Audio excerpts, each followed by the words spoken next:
పత్రికా సోదరులందరికీ నమస్కారం. గడిచినటువంటి ఈ 2 సంవత్సరాల కూటమి ప్రభుత్వ పాలనలో పూర్తిగా పరిపాలన అనేటువంటిది గాడి తప్పింది. ఎవరైతే ఈ ప్రభుత్వం చేసేటటువంటి తప్పుల్ని వేలెత్తి చూపిస్తారో వారి గొంతుని ఏ రకంగా నొక్కేయాలనేటువంటి దాంట్లోనే పూర్తిగా నిమగ్నమై ఉన్నారు. మొత్తం ప్రభుత్వ యంత్రాంగం కానీ లేకపోతే ముఖ్యమంత్రి దగ్గర నుంచి మొదలుపెట్టి అందరూ కూడా. ఇవాళ అంబటి రాంబాబు గారు ఈ ప్రభుత్వం తాలూకా తప్పుల్ని వేలెత్తి చూపిస్తున్నారు. ఉదయం లెగిస్తే ప్రభుత్వంలో జరుగుతున్నటువంటి తప్పుల మీద మాట్లాడుతున్నాడు, ఆయన ప్రశ్నిస్తున్నాడు అనేటువంటి ఒకే ఒక్క ఉద్దేశంతో ఆయన్ని ఏదో రకంగా భయభ్రాంతులకు గురి చేయాలి, ఆయన్ని కృంగదీయాలి మానసికంగా అనేటువంటి ఆలోచనతోనే ఇవాళ వారి ఇంటి మీద దాడి చేసి ఇంట్లో ఉన్నటువంటి వస్తువులన్నింటినీ కూడా పగలగొట్టి కారులకి నిప్పు పెట్టినటువంటి పరిస్థితులు మనం చూసాం.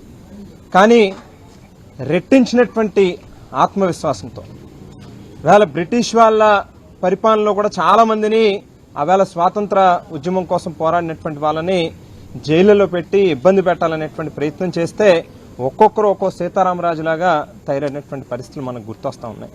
ఇవాళ అదే రకంగా అంబటి రాంబాబు గారు కూడా ఈ ప్రభుత్వం ఆయనని ఏ రకంగా కృంగదీయాలి అనేటువంటి ప్రయత్నం చేస్తే దానికి ఇంకా రెట్టించినటువంటి విశ్వాసంతో ఆత్మవిశ్వాసంతో పనిచేస్తాననేటువంటి మెసేజ్ని చాలా స్పష్టంగా మొదటి రోజు నుంచి కూడా ఇస్తా ఉన్నారు.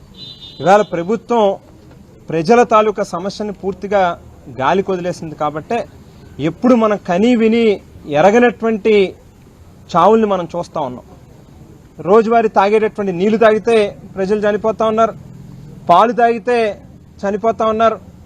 ఇవన్నీ కూడా పరిపాలన గాడి తప్పబట్టే ప్రభుత్వ వ్యవస్థల్ని యంత్రాంగాల్ని ఏ రకంగా కక్ష సాధింపులకి ఉపయోగించాలనేటువంటి దాని మీద మాత్రమే వీళ్ళ దృష్టి పెడతా ఉన్నారు తప్పితే ప్రభుత్వాన్ని ప్రాపర్గా సక్రమంగా నిర్వహించాలి, ప్రజల తాలూకా సమస్యల్ని వాటి మీద దృష్టి పెట్టాలనేటువంటి ఆలోచన చెయ్యట్లేదు. కాబట్టి ఇటువంటి కొత్త కొత్త చావులన్నింటినీ కూడా మనం చూస్తూ ఉన్నాం.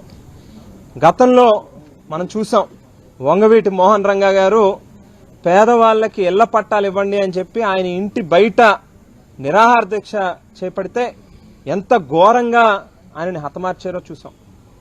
ముద్రగడ పద్మనాభం గారు ఆవేళ వారి సొంత ఇంటి దగ్గరే వారి ఇంట్లోనే నిరాహార దీక్ష చేపడితే ఏ రకంగా ఆయన ఇంట్లో ఉన్నటువంటి ఆడవాళ్ళని రోడ్ల మీదకి ఈడ్చుకొచ్చి పచ్చి బూతులు మనం మీడియాలో చెప్పలేనటువంటి మాటల్ని ఆవేళ తిడుతూ ఆయన్ని ఈడ్చుకెళ్ళినటువంటి పరిస్థితులు మనం గమనించాం.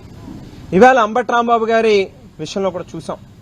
వారి ఇంటి మీద వారి ఇంట్లో ఆడవాళ్ళు పసిపిల్లలు ఉన్నారనేటువంటిది కూడా ఆ మాత్రం ఇంగిత జ్ఞానం కూడా లేకుండా స్వయంగా స్థానిక శాసనసభ్యురాలే డబ్బులిచ్చి జనాన్ని తీసుకొచ్చి ఇవాళ రాంబాబు గారి ఇంటి మీద ఏ రకంగా దాడి చేశారు అంటే ఎంతసేపు ఉన్నా కూడా చంద్రబాబు నాయుడు గారికి కాపులని ఏ రకంగా అనగదొక్కాలి, వారు ఎక్కడైనా కొంత రాష్ట్ర స్థాయిలో ఓ నాయకుడి కింద ఎస్టాబ్లిష్ అవుతున్నారని అంటే వెంటనే వాళ్ళు ఏదో రకంగా తుదిమట్టించాలి. వాళ్ళ అంబటి రాంబాబు గారి మీద జరిగినటువంటి సంఘటన కూడా ప్రత్యక్షంగా పోలీసుల సమక్షంలోనే 100 మంది పోలీసులు ఇక్కడ ఉండి కళ్ళు అప్పగించుకుని ఏదో సినిమా చూస్తున్నట్టుగా రాంబాబు గారిని చంపేయాలి అని చెప్పి ఇక్కడికి వచ్చినటువంటి వాళ్ళకి కోఆపరేట్ చేయడానికి, వాళ్ళని సెక్యూర్ చేయడానికి వచ్చినట్టుగానే ఉన్నారు తప్పితే ఎక్కడా కూడా రాంబాబు గారిని ప్రొటెక్ట్ చేయాలి, వాళ్ళ ఇంట్లో ఉన్నటువంటి ఆడవాళ్ళని ప్రొటెక్ట్ చేయాలనేటువంటి పరిస్థితి చూడలేదు. ఎందుకంటే ఏదో 10 నిమిషాలు పావుగంట జరిగితే అనుకోవచ్చు, దాదాపు 5-6 గంటల పాటు ఒక షో రన్ అయింది ఇక్కడ. విడతల వారీగా పావుగంటకి అరగంటకి కొత్త కొత్త బ్యాచ్లు రావడం, ఒకడేమో అద్దాలు పగలగొట్టేవాడు, ఒకరేమో కారుకి నిప్పంటించేవాడు, ఒకరు షెడ్ పైకి ఎక్కేవాడు, రకరకాల విన్యాసాలన్నీ కూడా ఇక్కడ గమనించాం. ఒకటే చంద్రబాబు నాయుడు గారు గుర్తుపెట్టుకోవాల్సింది ఏంటంటే, మీరు ఏదైతే ఈవేళ కొత్త సంస్కృతికి సాంప్రదాయాలకి తెరలేపారో ఇవి మీకే తిరిగి రేపు చుట్టుకుంటాయనేటువంటి విషయాన్ని మాత్రం దయచేసి గుర్తుపెట్టుకోమని చెప్తూ, మీ తాలూకా బెదిరింపులకి మీరేదో భయపెడతామని అనుకుంటే అవి దానికి ఎవరు కూడా ఇక్కడ భయపడడానికి మాత్రం సిద్ధంగా లేరు అనేటువంటి మాటని ఈ సందర్భంగా చెప్తూ, రాష్ట్రంలో ఉన్నటువంటి వైఎస్ఆర్ కాంగ్రెస్ పార్టీ శ్రేణులు అందరూ కూడా ఈ రకంగా ఎవరినైనా ఈ ప్రభుత్వం ఇబ్బంది పెట్టాలి అన్యాయంగా అని అనుకుంటే ఖచ్చితంగా వారికి తోడుగా నిలబడేటటువంటి కార్యక్రమం జరుగుతుంది. వాళ్ళ అంబటి రాంబాబు గారికి రాష్ట్ర వ్యాప్తంగా ఉన్నటువంటి ప్రతి ఒక్కరూ కూడా జరిగింది తప్పు పొరపాటు ఆయనకి అండగా నిలవాలి అనేటువంటి ఉద్దేశంతోనే బయటకు వచ్చారు.